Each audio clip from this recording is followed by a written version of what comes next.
Being an advocate आप इस चीज को कैसे बैलेंस करते हो सकता है कि आपके पास कोई ऐसा केस है जिसमें बंदा गलत है, तो आपका तो क्लाइंट है, आपका काम है कि आपको उसका केस जीतना है। आप वो चीजें कैसे बैलेंस करते हो?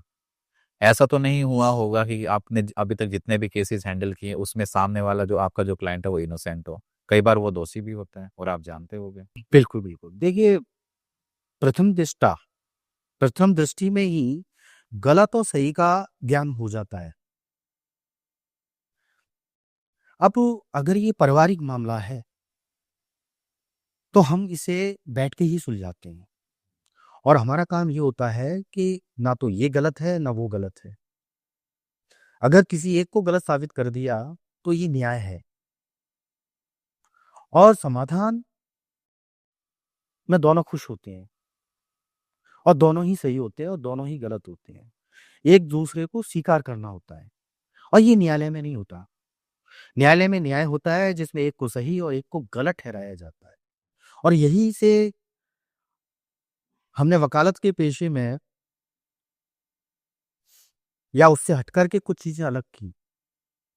पिछले 20 सालों में हमने पारिवारिक समस्याओं को बैठ करके ही सुलझाया, जिसमें आध्यात्मिकता को और श्रीमद् भगवत गीता को आधार बना करके हमने लोगों की समस्याओं का समाधान किया। ऐसा कोई विवाद नहीं है जिसमें कि एक पक्ष ये कह रहा हो कि ये सही है, ये गलत। विवाद का मतलब ही यही होता है कि एक सही है, एक गलत और समाधान दोनों तरफ से है। मान करके चलिए, मुझे याद है कि एक केस आया था मेरे पास। 21 साल का एक नौजवान लड़का, मैं जिस क्षेत्र से बिलोंग करता हूँ वहां लोग भाग आवेश में आकर के लोगों को मार तक देते हैं। तो हाईकोर्ट में ज्यादातर वो मामले आते हैं जो गंभीर प्रकृति के और जिनकी अपील होती है, या ये कहें कि इन बड़े मामलों को सुनने का क्षेत्राधिकार अधीनस्थ न्यायालयों को नहीं होता, हम्म। उनको हायर कोर्ट को ही होता है। तो एक 21 साल का नौजवान जिसने खेत पर अपने ताऊ की हत्या कर दी, हत्या मैं इसलिए बोल रहा हूँ कानूनी रूप से, था तो वो एक इंसिडेंट। वो लड़का मेडिकल की तैयारी कर रहा था और छुट्टियों में वो अपने गांव आया। तो ज्यादातर गांव में क्या है कि जो खेत होते हैं उसकी जो मेड़ होती है उनको लेकर के बहुत ज्यादा लड़ाई झगड़े और होते हैं। हत्याएं हो जाती हैं। और खेत में ज्यादातर हथियार भी रखे रहते हैं, जैसे कि कुल्हाड़ी है, खेती के काम है। तो वो लड़का वहाँ खेत पे आया हुआ था, ताऊ सामने था, उनमें बातचीत हुई और ताऊ को गुस्सा आया होगा तो उसने उसको माँ की गाली दे दी। और वो नौजवान लड़का, उसने इधर देखा ना उधर देखा, उसके मन पर एक ऐसा प्रभाव पड़ा उस गाली को सुन करके कि जो चीज सामने मिली और उसको मार दिया। और वो चोट ऐसी थी कि वो सर में लगी और वो मर गया। एक्ट तो कानूनन अपराध है, कानून एक्ट को देखता है, उसके पीछे के भावना को नहीं देखता। हम्म। हो सकता है कि अब तक जितने भी ऐसे निर्णय हुए वो गलत हुए हों, क्योंकि न्यायालय पीछे की भावना नहीं देखता। अगर किसी व्यक्ति ने माँ की गाली दी, तो मुझे नहीं लगता कि उस गाली को सुन करके अच्छा लगेगा, गुस्सा ही आएगा। और घर का ही कोई व्यक्ति अगर उसकी गाली देगा तो उसको गुस्सा आएगा। और स्थितियां ऐसी थी कि वहां कुल्हाड़ी थी। तो ऐसे जो मामले हैं वहां जो न्याय होता है या जस्टिस होता है या अपराधी को जो सजा दी जाती है और उस सजा के बाद जो उसके प्रभाव पड़ते हैं वो नकारात्मक पड़ते हैं। मान करके चलिए, ऐसा कोई लड़का जब वो जेल में जाएगा तो वो उन अपराधियों से भी मिलेगा जो बहुत बड़े बड़े अपराधी होंगे। और जब वो वापसी होगी तो एक अच्छे इंसान या सभ्य नागरिक की तरह नहीं होगी। यानी कि एक अपराधी पुनः स्थापित नहीं होगा, क्योंकि वहां पे वो और भी चीजें सीख के आएगा। ऐसा भी बोलते हैं ना कि जो जेल होती हैं वो यूनिवर्सिटीज होती हैं क्राइम की। बिल्कुल है, वो बिल्कुल सही है। एक चोर जब जेल में जाता है तो वो वहां पे ऐसे ऐसे अपराधियों से भी मिलता है जो उससे जघन्य अपराध किए होते हैं। हम चाहते हैं, या मैं मेरा जो अनुभव रहा है 20 सालों का, कि जब न्यायालय किसी अपराधी को सजा देता है तो उसके पीछे की जो सोच है वो ये है कि पश्चाताप। तो वो वहां से लौटेगा तो एक सभ्य नागरिक बन करके लौटेगा, लेकिन ये कहीं नजर नहीं आ रहा, बल्कि वो एक बड़ा अपराधी बन करके आता है। और मैं ऐसे मैक्सिमम केसेस में ऐसा होता है। मैक्सिमम सब में ही ऐसा होता है।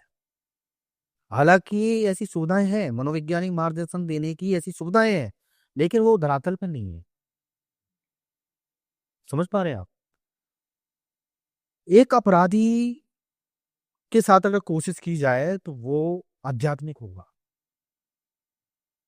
एक अपराधी क्योंकि जब कोई अपराध करता है और जब उसको कोई सजा मिलती है तो वो अंदर ही अंदर पश्चाताप, जैसे कि हमारे पुराने ग्रंथ और शास्त्रों में पश्चाताप को किसी पाप की मुक्ति का साधन, या क्योंकि उस समय पाप होते थे, अपराध अब होते हैं, बस हमने चीजें बदल दी।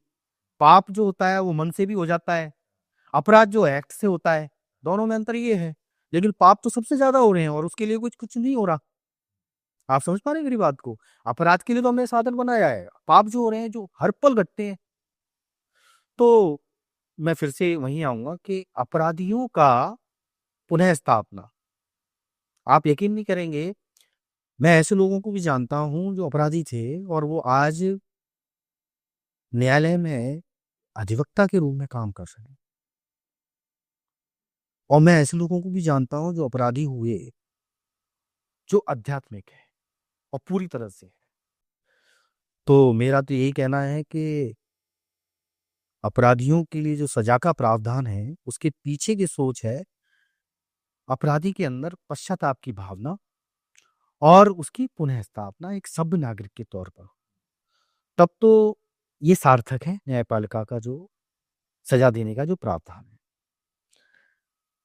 कुछ अपराधी ऐसे होते हैं जिन्हें हम हैबिचुअल अपराधी बोलते हैं, जो रोजाना आप सुनते होंगे, चैन खींचना, जेब काटना, इनमें कोई बदलाव नहीं आता, ये आदतन अपराधी हैं। असल में देखा जाए तो ये अपराधी हैं जो पुनरावृत्ति करते हैं, जबकि इनको ऐसी सजा मिलती है कि हर बार 2 महीने में वो आ जाते। 2-3 महीने में बाहर। हाँ, तो ये एक थोड़ा-सा न्यायपालिका की एक कमी है जो सुधार पे काम नहीं कर रही है, वो सज़ा पे काम कर रही है। और उस सज़ा के बाद जो हो रहा है तो उसके बाद वो जो रिज़ल्ट हैं वो सबके सामने है। तो समस्या के समाधान के लिए जितने बड़े-बड़े स्तंभ हमने बनाए, न्यायपालिका, मीडिया, पुलिस प्रशासन, ये सब ऐसे नज़र आ रहे हैं कि सार्थक ही। अच्छा, आपने बात की कुछ अपराधी थे जो आध्यात्मिक हो गए, उन्होंने छोड़ दिया। जी। वो कैसे होगा? जैसे कि किसी व्यक्ति को जब खुद के साथ साक्षात्कार बोलते हैं, जैसे जैसे कि खुद के साथ साक्षात्कार होना। ये साक्षात्कार तब होता है जब इंसान एक बंद कमरे में अपने आप से बात करता है। एक अपराधी को जब सजा मिलती है तो उसके साथ ये जीवन में होता है, लेकिन हर किसी के साथ नहीं होता। बहुत सारे ऐसे भी अपराधी हैं जो पढ़े लिखे लोग होते हैं, वो भी अपराध करते हैं, क्योंकि हमारे यहाँ एक्ट को देखा जाता है। जैसे कि अ, एक 30 साल पुरानी घटना है जिसमें कि पति पत्नी, बड़ा अच्छा जीवन चल रहा था उनका, 2 बच्चे भी थे, और अचानक से पति को पता चला कि उसकी पत्नी का किसी के साथ अफेयर है। तो उसने अपनी पत्नी का निर्मम तरीके से उसकी हत्या की। कहते हैं ना कि जिसको किसी से बहुत ज्यादा प्रेम होता है तो वो उससे उतना नफरत भी कर सकता है। तो ये हत्या ऐसी थी कि उसने अपनी पत्नी के जो सुंदर नाखून थे उनको प्लास से खींचा, उसके स्तनों को काट दिया और अपने आप को सरेंडर कर दिया। और कुछ साल बाद मुझे कॉलेज से जेल भ्रमण के लिए मौका मिला और मैं उससे मिला, और टॉपिक था कि कोई भी जन्म से अपराधी नहीं होता। और इसके अलावा मेरे अनुभव में मैंने जो देखा है कि आपकी आवश्यकताएं अपराध की जननी होती हैं, आपकी जरूरतें। जैसे चोर का एग्जाम्पल, उसको शायद भूख सता रही है, पैसे के। परिवार को खाना खिलाना है, ये उसकी आवश्यकताएं हैं। अगर कोई हैबिचुअल अपराधी है, आप उसकी आवश्यकताएं पूरी कर दो, सजा देने की बजाय। वो चोरी क्यों करेगा? वो भी जानता है ये गलत है। हम एक समझ रखते हैं, लेकिन बाहरी स्थितियों में हम इतने उलझे हुए हैं कि हम अपराध कर देते हैं। बाहरी स्थितियाँ। अब किसी के साथ कैसी भी बाहरी स्थिति हो सकती है। एक बच्चे के साथ अलग चीज़ें हो सकती हैं, एक युवा के साथ अलग चीज़ें हो सकती है, एक वृद्ध के साथ अलग चीज़ें हो सकती हैं। इन्होंने अपनी पत्नी का निर्मम तरीके से हत्या की। सब कुछ अच्छा चल रहा था और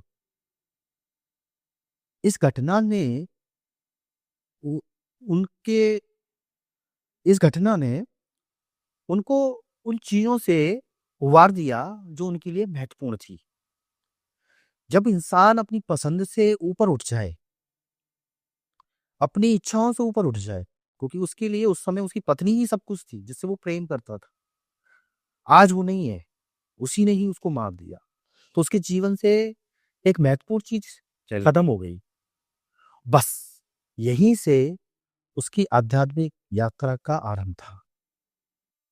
तो मुझे लग रहा है बहुत सारे लोगों की लाइफ में ऐसे ट्रिगर्स होते हैं कि किसी के जैसे पेरेंट्स की डेथ हो जाती है तो उसको लगता है कि पता नहीं मेरे साथ ऐसा क्यों हुआ, तो फिर वो उस खोज में निकल जाता है। किसी के साथ ऐसा बहुत बुरा होता है कि वो जो भी काम करता है उसका कोई भी काम बनता ही नहीं है, तो फिर वो उस जर्नी पे चला जाता बिल्कुल है। देखिए, जैसे श्रीमद् भगवत गीता में इच्छाओं को लेकर के बात की है।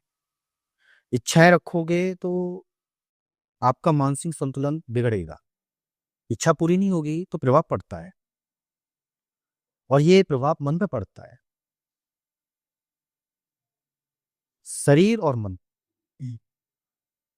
शरीर और मन का तालमेल अगर है, तो आत्मा से जुड़ा होता है। सनातन संस्कृति में शरीर, मन और आत्मा और उसके बाद आता है समाज, क्योंकि हर जीव समाज से जुड़ा हुआ है। चींटियों को देखोगे तो, हाथी को देखोगे तो परिवार में मिलेंगे, ये नेचुरल है। वैसे ये माँ और बच्चे में ज़्यादा दिखता है कुछ समय तक। चाहे हम इंसानों की माँ हो या कुत्ते की माँ हो, बच्चा चिपका ही रहता है कुछ समय तक। है। जैसे कि शरीर एक पहचान है। मन यानी कि विचार है। जब वो शरीर स्वस्थ है, अगर इसे सँभालना आता है, तो उसके बाद नंबर आता है मन का। ग्रंथ शास्त्र सब कुछ पढ़ोगे तो उसमें इंद्रियाँ आ जाती हैं, ज्ञानेंद्रियाँ आ जाती हैं, हर चीज़ आ जाती है। तो ये हो जाता है मन। मन होता है परिवर्तनशील और शरीर जो है वो अस्थिर है। अगर इन दोनों का तालमेल है, तो वहाँ पे स्थिरता जो देती है वो आत्मा देती है। एक चोर है, उसके मन में ये विचार आया कि वो चोरी कर रहा है। तो पहली चीज़ उसके पास विचार अपने आप आया, स्वतः आया, बाहर से नहीं आया। लेकिन दूसरा विचार बाहरी स्थितियाँ, उसका परिवार, उसके बच्चे और उसकी ज़रूरतें। अगर यहाँ पे वो कोई व्यक्ति आध्यात्मिक है, तो उसके साथ ये चीज़ घटित नहीं होगी। शरीर और मन का तालमेल। आत्मा के स्तर पे सिर्फ़ एक ही विचार आता है जो सच है और जो हमने बनाया है, जो बाहरी स्थितियाँ हैं, वहाँ अलग-अलग विचार आते हैं। इसीलिए वेद और वेदांत का भी निर्माण हुआ। तो आज की जो स्थिति देख रहे हैं ना आप, वो यही है। ये कन्फ्यूज़न वाली स्थिति है। या तो हम इसे एक सकारात्मक मोड़ दे दें, जैसे कि आज कोशिश ये की जा रही है, हमारी सरकार की भी है और जो लोग चाहते हैं कि हम अपनी पीढ़ी को कुछ दे कर के जाएँ, तो लोग अपने विचार साझा कर रहे हैं। पहले आप देखते थे कि बहुत बुरे-बुरे कंटेंट आते थे, अब हम उनसे उभर रहे हैं, क्योंकि इंसान जो है, वो स्प्लिट करता है, विस्तार करता है। अगर 1 लाख रुपए कमाने की चाहता है, तो अगले पल 2 करोड़ की होगी। ये स्पीड है, विचारों का स्तर बढ़ता जा रहा है। अभी जो चीज़ें हम देख रहे हैं, जिसने भी इंटरनेट बनाया है या सोशल मीडिया बनाया है, ये एक सही स्तर पे बहुत अच्छा है। हम विचारों से आगे बढ़ रहे हैं और हम ये आसानी से देख सकते हैं। जब मैं किसी से मिलता हूँ, तो उसके मुँह से कुछ अच्छी बातें सुनता हूँ। अगर कुछ समय पहले की बात करें, 10 साल पुरानी बात करें, तो वो कॉमन सी चीज़ें होती थी और इसमें हर कोई योगदान दे रहा है। तो अभी हम कन्फ्यूजन की स्थिति में है, तो कन्फ्यूजन की स्थिति या तो आपको एक संभावना बनाती है या फिर आपको मानसिक विकार की तरफ लेके जाती है।